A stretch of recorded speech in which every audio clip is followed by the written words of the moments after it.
Chapitre 30. Nous désirerions voir sœur Célestine. Myrdat avait dû répéter 2 fois déjà et à 2 interlocutrices différentes. On ne laissait pas entrer les gens n'importe comment au monastère de la Visitation, où s'était vraisemblablement retirée Célestine Reynaud après sa rencontre avec le fameux Éowyn. Marius lui avait appris sa villégiature alors qu'il traversait les égouts de Néo-Lutetia. Le voyage souterrain avait été instructif.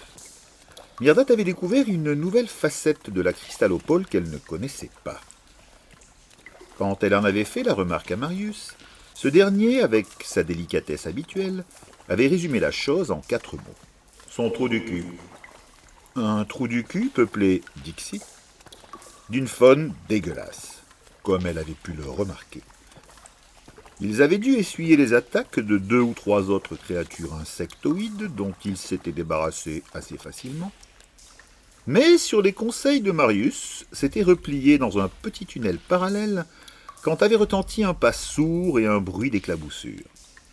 Myrdat avait retenu son souffle quand elle avait entendu s'élever une respiration puissante qui avait précédé l'apparition d'une colossale gueule saurienne semblable à celle d'un lézard, hérissée de pointes et de protubérances difformes, dardait sa langue bifide vers le sol.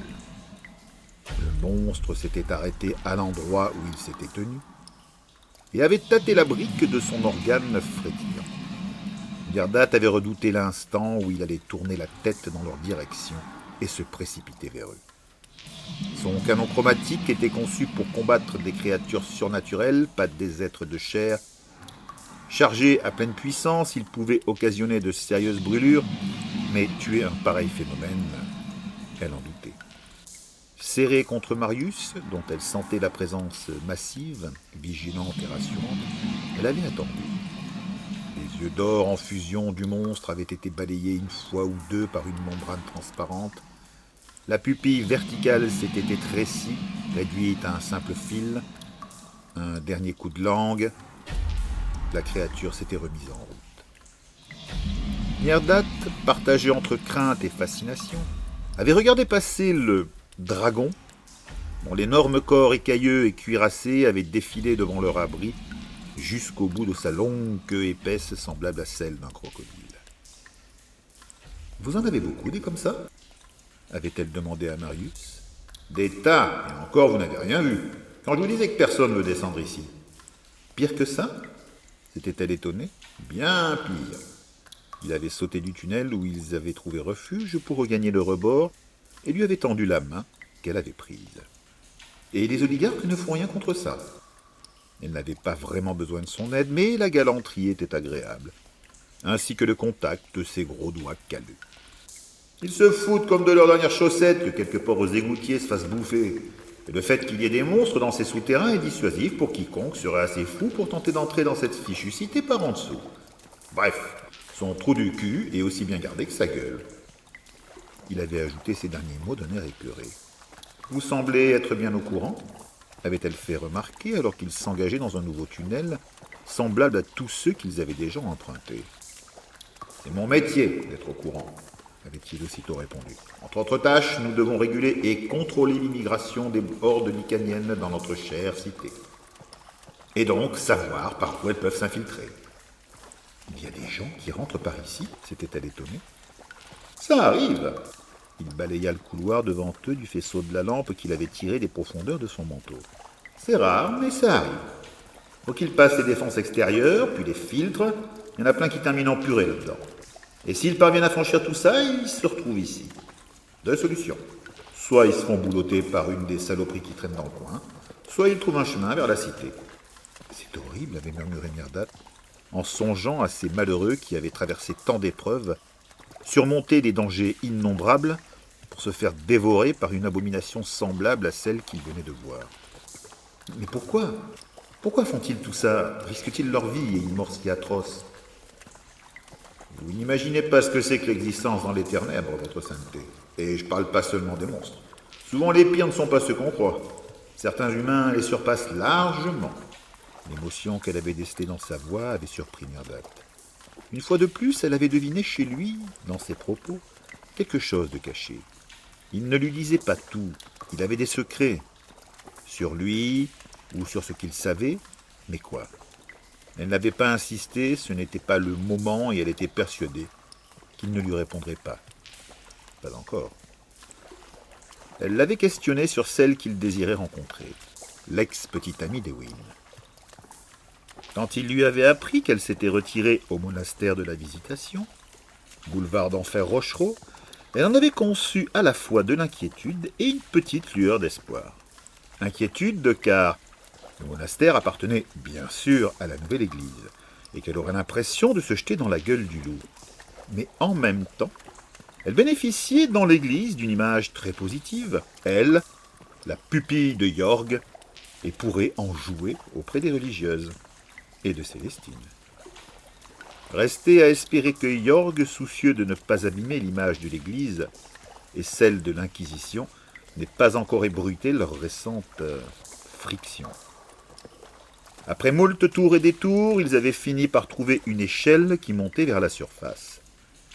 Quand Marius lui avait révélé qu'ils allaient arriver à la gare d'Austerlitz, elle avait tout de suite fait remarquer.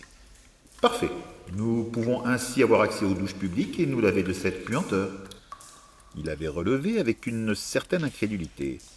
« Dans la situation où on se trouve, avec la moitié de vos petits copains fanatiques et l'autre dangereux maniaque à masque à gaz à nos trousses, vous pensez à vous laver. Si nous devons rendre visite à cette Célestine, au monastère de la Visitation, il vaudrait mieux. Ça m'étonnerait qu'on nous laisse entrer si nous sentons le rat crever. » Marius avait levé un doigt, ouvert la bouche, avant d'acquiescer. « C'est pas faux. » Ainsi fut donc fait. Marius avait gravi l'échelle le premier. Une fois arrivé en haut, il avait déverrouillé et soulevé une grille, jeté un regard à l'extérieur, puis était monté avant de se pencher et de lui faire signe de le rejoindre. Elle était à son tour sortie du conduit avec un intense soulagement, heureuse de laisser derrière elle cet univers d'ombre, de sanie et d'abominations mutantes dont elle n'avait, jusqu'alors, jamais soupçonné l'existence. Marius avait refermé la grille. Elle avait observé la pièce. Il se trouvait dans un local technique où les agents chargés de l'entretien devaient remiser les outils qu'ils utilisaient quand ils descendaient dans le monde souterrain. Il y avait, entre autres, plusieurs longs pardessus cirés. Marius s'était emparé de l'un d'entre eux et il lui en avait tendu un, ainsi qu'un casque de sécurité argenté. Elle l'avait un instant regardé sans comprendre. « Collez-vous ça dessus » avait-il ordonné. « Mais je vais avoir l'air d'autre chose que d'une inquisitrice célèbre dont le boss retourne la moitié de cette ville pour la retrouver. » Vu comme ça, bien sûr. Elle avait donc accepté et s'était accoutrée de la tenue et du casque trop grand pour elle qui lui tombaient sur les yeux. Marius l'avait imité, mais pour lui, il était trop petit. Il lui avait adressé un de ses insupportables sourires. « Y a pas à dire, votre sainteté, vous rendez cette tenue autrement plus sympa. Jamais vu un égoutier aussi charmant. »« C'est un don chez vous d'être si horripilant ? » ?»« Non, votre sainteté, c'est un talent. Je le cultive tous les jours. » Il avait déverrouillé la porte avec un passe tiré d'une de ses poches. « Privilège de la Crispole, avait-il commenté. Faut bien qu'il y en ait quelques-uns. » Ils étaient sortis, se mélangeant à la foule qui transitait dans les couloirs de la gare. Personne ne leur avait prêté attention. À peine certains avaient-ils froncé le nez avant de faire un grand crochet pour les éviter. Marius avait raison, dès qu'on enfilait cet équipement, on devenait invisible pour ceux d'en haut. On appartenait à l'inframonde, celui qu'on ne voulait pas voir. Ils avaient donc pu gagner les douches. Myrdat, avec un soulagement infini sous le jet brûlant, presque douloureux, s'était longuement lavée avec l'impression que la quittait toute la sanie de la cité. Alors qu'elle se frictionnait, elle avait été troublée par l'idée qu'à quelques mètres de là, Marius aussi se débarrassait de la saleté du sous-monde. Les images de son corps puissant ruisselant d'eau avaient traversé son esprit avant qu'elle ne les repousse. Il s'était retrouvé, quelques minutes plus tard, devant les douches. Son regard s'était voilé, et elle était certaine qu'une rougeur involontaire avait envahi ses joues. Mais plus encore, ou bien était-ce son imagination, il lui avait semblé que les yeux de Marius aussi se faisaient fuyants. Non, elle se faisait des idées. Ils avaient quitté la gare, avaient pris l'électropolitain, avaient gagné le boulevard d'Enfer Rochereau, et de là après avoir abandonné leur tenue d'emprunt, le couvent. Depuis, ils attendaient qu'on leur ouvre.